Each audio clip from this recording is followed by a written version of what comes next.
Programa ADV Jus. Oferecimento Qualisystem Informática. Automação e serviços para a área do direito. 3234-2720. Olá, meus amigos do ADV Jus. Estamos chegando com um novíssimo programa. Uma proposta bem bacana para você que nos acompanha sempre aqui na TV RP Canal 9 da NET, nas nossas redes sociais, no nosso Instagram, no nosso Facebook e também no nosso site, que já é bem conhecido, é o advjus.net. Portanto, fique ligadinho, você vai ver nesta edição de hoje do ADV Jus TV. Aposentados podem pedir isenção de IPTU. 3 excelentes apresentações do ADV Especial. A importância da prevenção do câncer de próstata. Questões e esclarecimentos de direito eleitoral. A obrigatoriedade do voto. Estatuto da OAB e marketing jurídico. Estante jurídica e momento divino. Tudo isso e muito mais no ADV Jus TV de hoje. Fique aqui!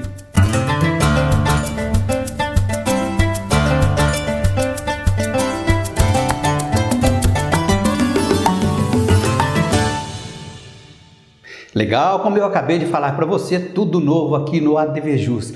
Novo ADV Jus, uma nova proposta com muita variedade, com notícia, com informação e trazendo para você uma notícia bem bacana. Ela não é tão nova assim, mas quando o assunto é importante, é sempre válido trazer à tona, mostrar para as pessoas aquelas oportunidades que podem ser aproveitadas. Aliás, como esta aqui, ó. Eu quero falar para você que os aposentados e pensionistas do INSS poderão pedir isenção de IPTU. Olha só que maravilha, nessa época de tanta carestia, não é, gente? Então é muito importante que você busque sim, que você vá resgatar os seus direitos. Mas existe alguns requisitos a serem preenchidos por quem vai aí pleitear esse benefício. E para que a pessoa consiga, né, essa isenção do IPTU, tem aqui alguns requisitos: não possuir outro imóvel no município, utilizar o imóvel, o seu único imóvel como residência, um rendimento que não ultrapasse aí 3 salários, né? O rendimento também de 3 a 5 salários mínimos de exercício a que se refere o pedido é para isenção parcial, porque a isenção pode ser total ou pode ser parcial.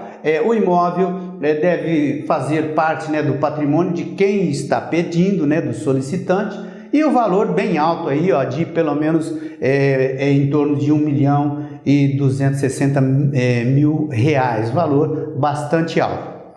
Eu quero esclarecer que, principalmente aqui no estado de São Paulo, nós estamos na TV RP Canal 9 da NET, mas o nosso portal do YouTube e o nosso portal jurídico e também o YouTube vai para todo o Brasil. Essa isenção aqui, ela é mais corriqueira e conhecida aqui no estado de São Paulo e não são em todas as cidades, ok? Legal, agora dando sequência aqui ao nosso ADV Jus TV, eu quero chamar o ADV Especial. Nós vamos falar de direito do trabalho e compliance com a nossa parceira especialista da matéria, a doutora Giovana Tarazzi. Confira. Olá a todos, eu sou Giovana Tarazzi e hoje no ADV Especial vamos falar sobre compliance em época de pandemia. No cenário atual de pandemia, profissionais da área de compliance devem estar atentos. Isso porque os riscos aumentaram e pode impactar os programas de compliance já implementados. Fato é que as alterações nos processos operacionais e estratégicos das empresas demandam aplicações de novos controles de monitoramento. Isso devido às leis e aos regramentos que surgiram com esse cenário de calamidade ocasionado por essa crise sanitária de escala global. Além de aderirem e cumprirem as leis e os regramentos que surgiram devido à pandemia, as empresas não podem negligenciar e devem estar aptas a identificar as oportunidades de melhoria para a redução dos riscos.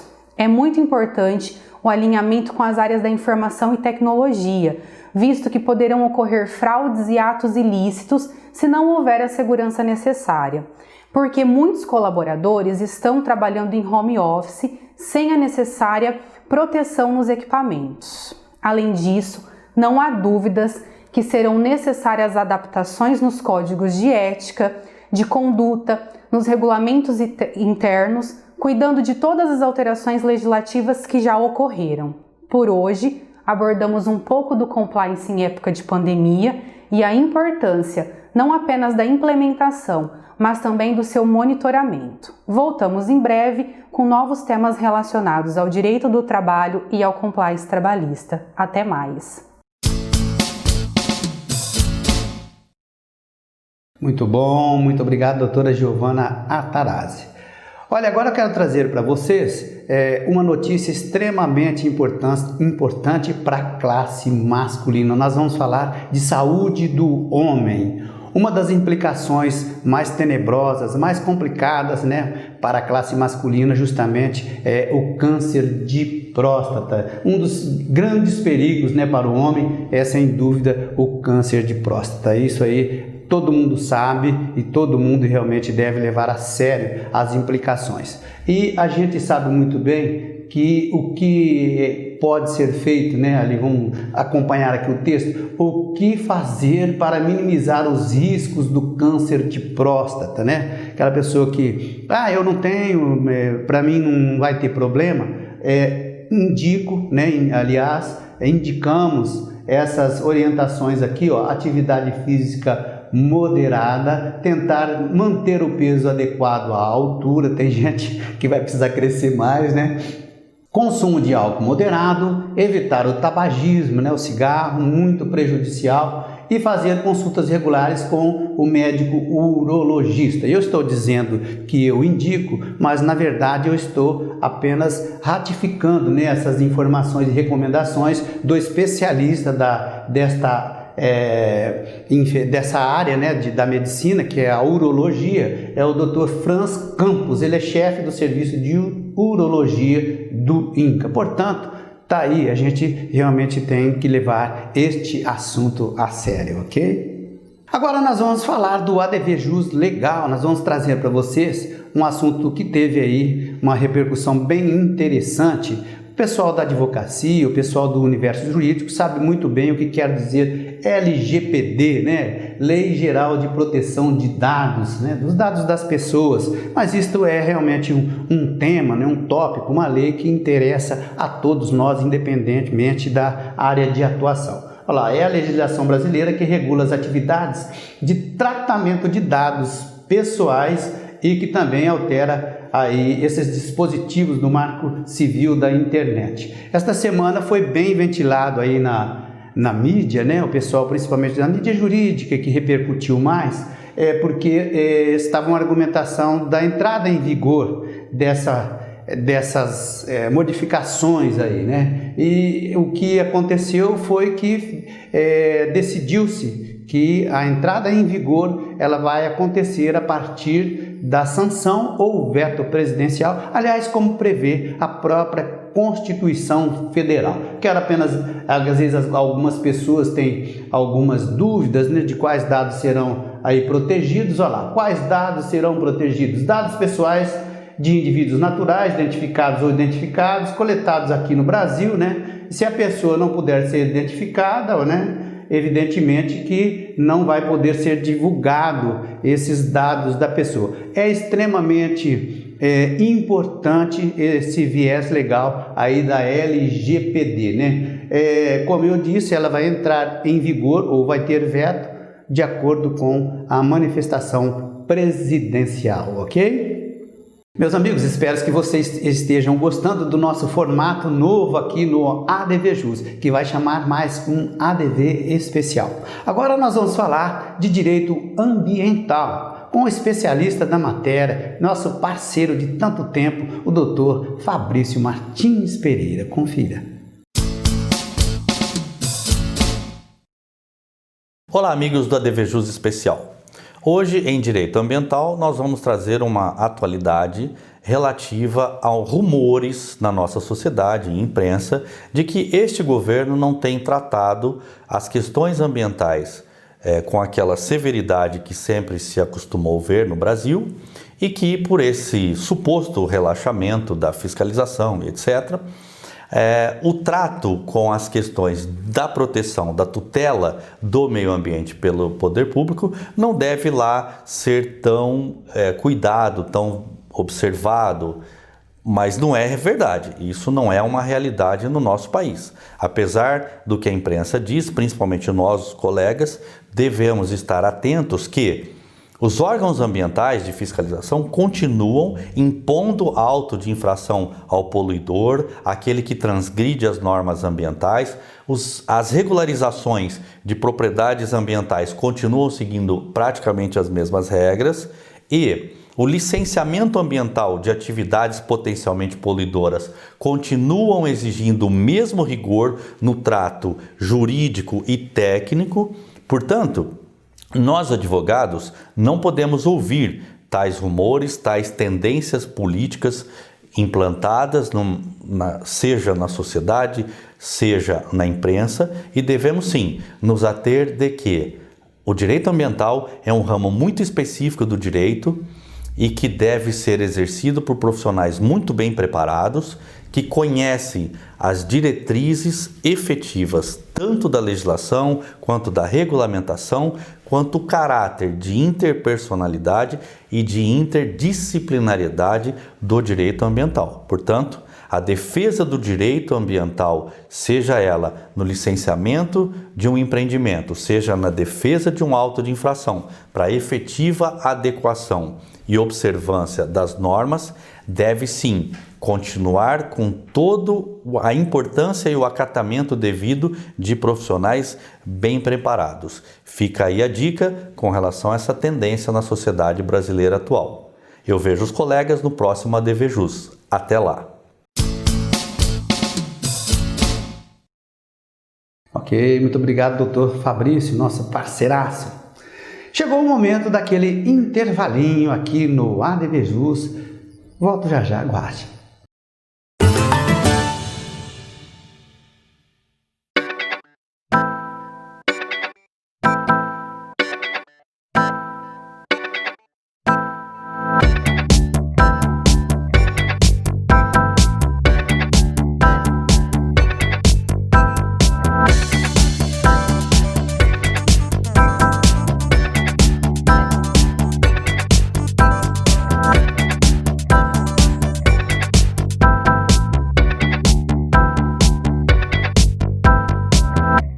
Arcângelo Imóveis, venda, locação e administração, compromisso e confiança. Arcângelo Imóveis.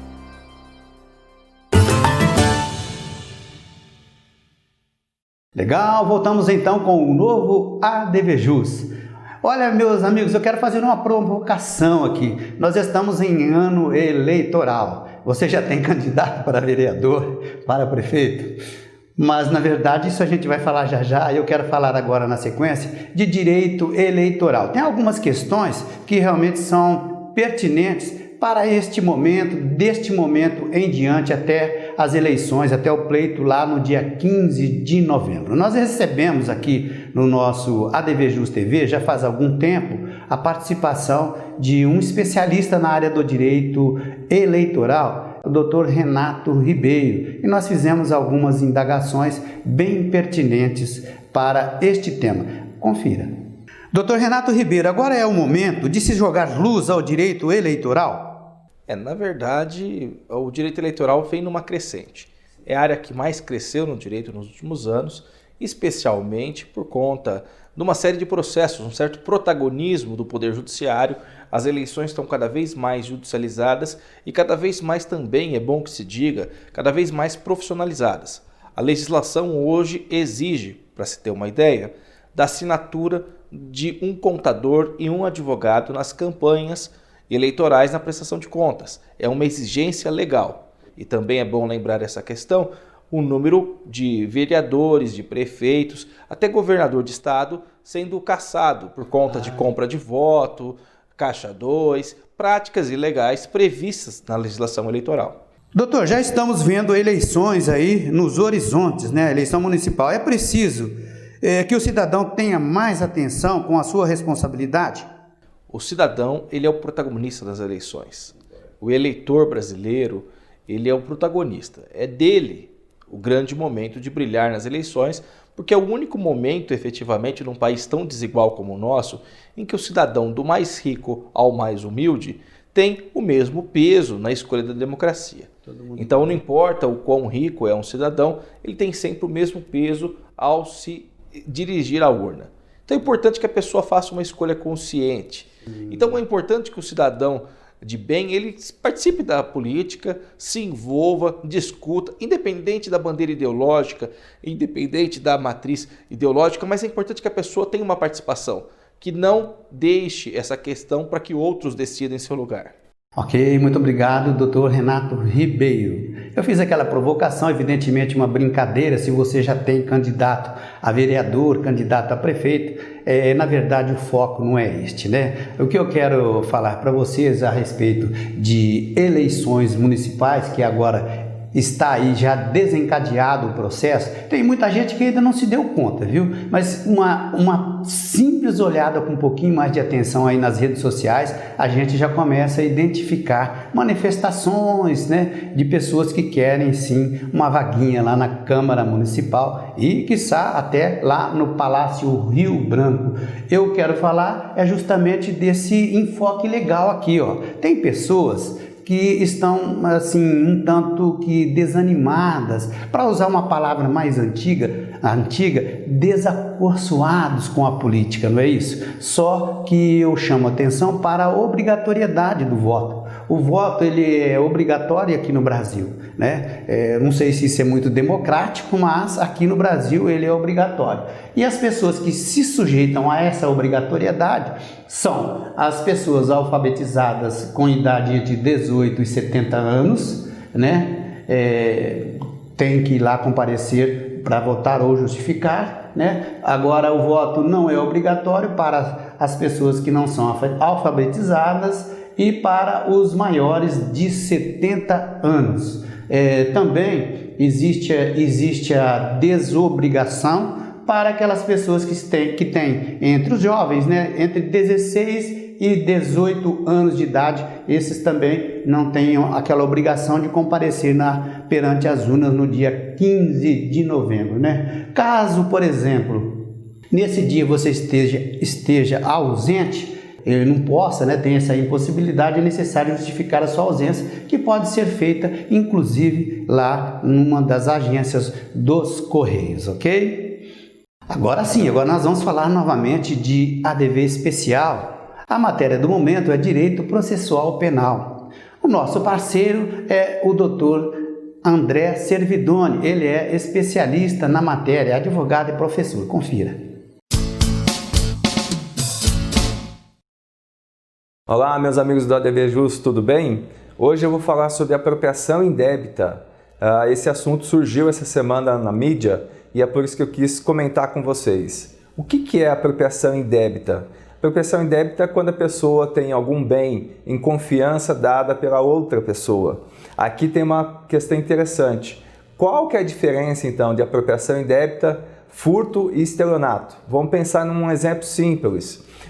Eu dou o meu carro para que uma pessoa tome conta dele. Isso, se esse meu amigo se apropriar desse veículo, ele vai estar cometendo crime de apropriação indébita. Agora, se esse amigo furtar sem a minha autorização esse veículo, ele vai estar no crime de furto. Agora, se por alguma circunstância ele me enganar e tomar conta desse veículo, ele vai estar cometendo o crime de estelionato.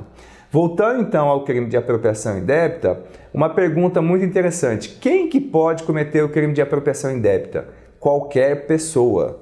Qualquer pessoa pode cometer isso. Então, e os funcionários públicos podem cometer? Sim, mas aí eles vão ter um tipo específico que o Código Penal chama de crime de peculato. Agora, e os empresários também podem cometer esse crime de apropriação indébita? Podem, inclusive, é bem comum isso, porque um exemplo para vocês lembrarem o empresário tem os seus funcionários e ele é responsabilizado em descontar o INSS de seus funcionários e repassar essa quantia para o INSS. Se ele desconta dos funcionários e não repassa, ele vai estar cometendo um crime de apropriação indébita, o que o Código chama de apropriação indébita previdenciária. E os prefeitos também podem cometer? Sim, podem cometer. Da mesma circunstância, se ele descontar dos seus funcionários públicos e não repassar para o órgão competente. Agora, uma questão também interessante. Achado é roubado? Aí vem um ponto ainda ligado à apropriação indébita. Achado é roubado. Existe um artigo próprio no Código Penal, o 169, que ele estipula que se você achar alguma coisa, você tem que devolver à pessoa ou às autoridades competentes. Se você não devolver, você vai estar cometendo esse crime de apropriação indébita. Portanto, gente, esses são os pontos que eu queria colocar a respeito da apropriação indébita. Até mais, um abraço! Ok, muito obrigado, doutor André Servidoni. Vou trazer aqui um quadro que já existia no nosso programa, que é justamente a Estante Jurídica do ADVJus. Interessantíssima, confira. A Estante Jurídica do ADVJus TV de hoje destaca a seguinte obra: Divórcio, Extinção de União Estável, Inventário por Escritura Pública, Teoria e Prática. É a mais nova obra do professor Cristiano Cassetari. Já está na 9ª edição. Publicação Gen Atlas. É mais uma obra para retirar da estante e conferi-la. Excelente obra. Agora nós vamos falar um pouquinho dos direitos, assegurados ao profissional da advocacia. Está lá assegurado no Estatuto da OAB, Lei 8.906 de julho de 94, e um dos dispositivos que estão inseridos nesta lei, justamente, ele fala dos direitos do advogado.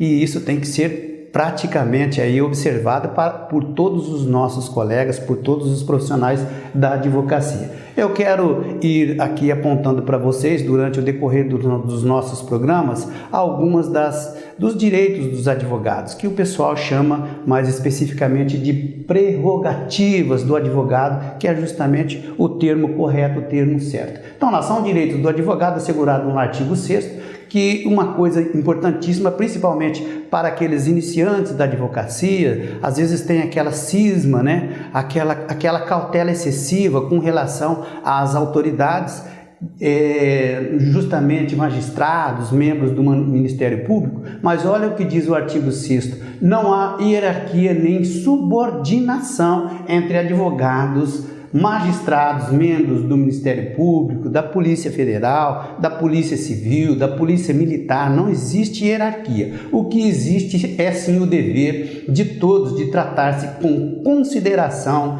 e com respeito, e isso tem que ter reciprocidade, ok? O parágrafo único diz: as autoridades, os servidores públicos e os serventuários da justiça devem dispensar ao advogado, no exercício da sua profissão, tratamento compatível com a dignidade da advocacia e condições adequadas ao seu desempenho. Muito legal sublinhar esses direitos.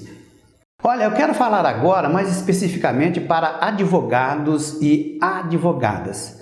Hoje o mercado é extremamente competitivo e requer uma coisa muito importante, que tem pessoas, tem colegas da advocacia que não se atentaram para esse detalhe aqui, ó.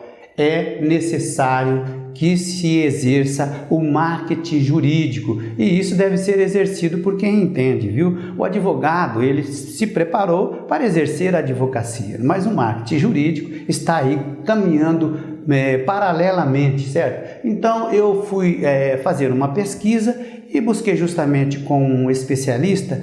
Na verdade, marketing jurídico se resume a quê? É a força motora que traça o caminho ético mais efetivo entre os recursos financeiros existentes de um escritório e os objetivos traçados pelos sócios. A fonte é o livro Guia Definitivo do Marketing Jurídico, do meu colega que já esteve inclusive com a gente aqui no ADVJus TV, o Alexandre Mota. Excelente, eu recomendo realmente este livro. Inclusive a gente vai, na sequência dos outros programas, falar muito aqui deste viés aí do marketing jurídico. Aqui vocês sabem muito bem, nós temos também um viés importantíssimo de marketing jurídico, que é o ADV Especial. Vídeos onde os profissionais expõem aí a sua categoria, vamos dizer assim, né? O seu conhecimento na sua área de atuação, o ADV Especial. Se você não conhece, eu recomendo, ok? Chegamos aí naquele momento em que eu sempre digo aqui no ADVJus TV. Gosto muito, é o momento divino que eu quero que você curta. Na sequência, a gente vai para o Estúdio 1 para o encerramento do nosso programa de hoje. Confira o divino. Vinho, espumante Pisato Rosé Brut. Ele é um espumante de coloração rosada com perlagem fina. O seu olfato tem aromas de morango e cereja. O paladar é refrescante, cremoso, frutado, equilibrado, seco de médio corpo. Uvas Chardonnay e Pinot Noir. Ele é produzido pela vinícola Pisato, região da Serra Gaúcha, Rio Grande do Sul, Brasil. A sua harmonização vai muito bem com peixes, frutos do mar, aves e sobremesas. Uma delícia! Aproveitem! Tchim, tchim!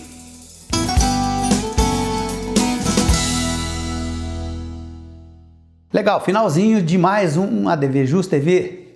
Eu quero fazer um registro aqui para esta segunda-feira, dia 7 de setembro.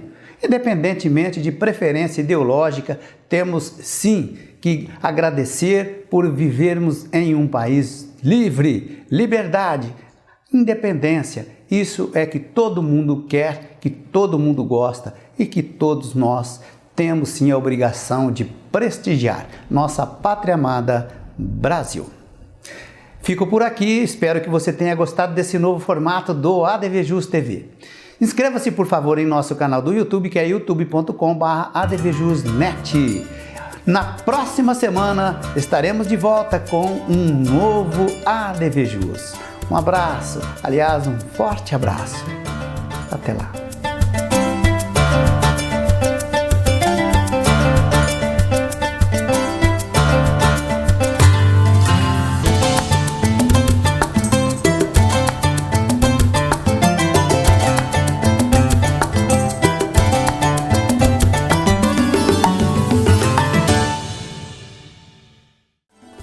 Programa ADVJus. Oferecimento Qualisystem Informática. Automação em serviços para a área do direito. 3234-2720.